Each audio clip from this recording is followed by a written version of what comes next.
जय माता रानी दोस्तों, आपके अपने चैनल माई वॉइस में आपका बहुत बहुत स्वागत है।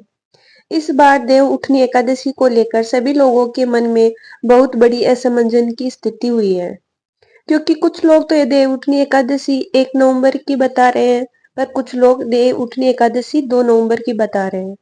इसी के साथ में तुलसी विवाह हमें किस दिन करना है, तुलसी विवाह करने का शुभ मुहूर्त क्या है और देव उठान हमें कब करना है, और भी बहुत सारी अद्भुत जानकारी इस वीडियो में हम देने वाले हैं। सबसे पहले हम ये जान लेते हैं कि इस बार हमें देव उठनी एकादशी किस दिन मनानी है और इसका व्रत कब रखना है।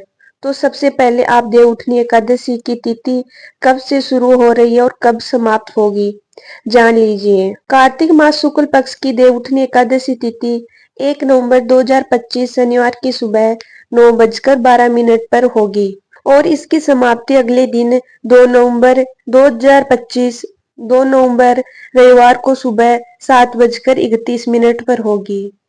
वैसे यहाँ पर देखा जाए तो उड़िया तिथि के अनुसार 2 नवंबर 2025 के दिन ही देव उठनी एकादशी माननी चाहिए, पर इस दिन तुलसी विवाह भी होगा और तुलसी विवाह हमेशा शाम के समय या रात्रि के समय ही होता है और 2 अक्टूबर के दिन सुबह के समय ही हमारी एकादशी तिथि समाप्त हो जाएगी और इसके बाद द्वादशी तिथि लग जाएगी। इस बार की देव उठनी एकादशी का व्रत आप सभी लोग 1 नवंबर को ही रख रहे हैं, तो तुलसी विवाह भी इसी दिन करना होगा। वैसे जो एकादशी द्वादशी से मिली हुई होती है, उस दिन का व्रत रखना ज्यादा सही माना जाता है, जो कि 2 नवंबर 2025 के दिन रहेगी। तुलसी विवाह होने के कारण आपको देव उठनी एकादशी 1 नवंबर को ही रखनी होगी।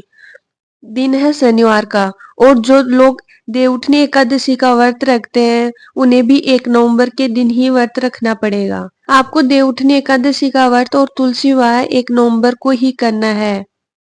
जो लोग 1 नवंबर को देवउठनी एकादशी का व्रत रखेंगे उनको अपने व्रत का पारण कब करना है, मतलब व्रत कब खोलना है, यह भी जान लीजिए।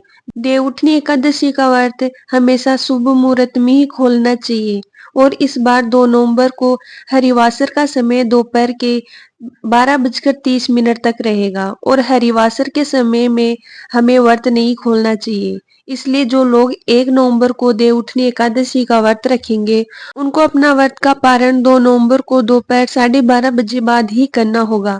मतलब आप अपने व्रत को 2 नवंबर को दोपहर 1:01 से 3:23 के बीच ही खोलना होगा।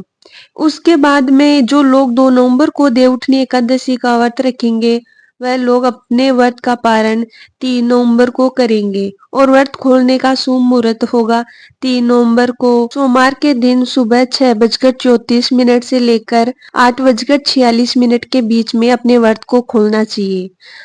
अब हम जानते हैं कि 1 नवंबर को तुलसी विवाह करना शुभ रहेगा या अशुभ। 1 नवंबर को शनिवार के दिन तुलसी विवाह करने का शुभ मुहूर्त होगा शाम को 5:36 से शाम 6:54 के बीच में। और अगर आप लेट भी हो जाएंगे तो भी आप तुलसी विवाह कर सकते हैं। इसी के साथ में 2 नवंबर को रविवार का दिन होगा और रविवार के दिन तुलसी जी को छुआ नहीं जाता, इस वजह से 1 नवंबर के दिन पड़ने वाली एकादशी ही सर्वश्रेष्ठ देवउठनी एकादशी मानी जाएगी। देवउठनी एकादशी साल की सबसे बड़ी एकादशी मानी जाती है और इसे देवउठान और हरि प्रबोधनी एकादशी भी कहा जाता है और इस एकादशी के व्रत को रखने से हमारे कई सारे पाप नष्ट हो जाते हैं और भगवान विष्णु और माता लक्ष्मी जी का आशीर्वाद भी प्राप्त होता है। हेलो फ्रेंड्स, अगर हमारे द्वारा ये दी गई जानकारी आपको पसंद आई हो तो हमारे चैनल माई वॉइस को सब्सक्राइब, लाइक और शेयर करना ना भूलें। राधे राधे।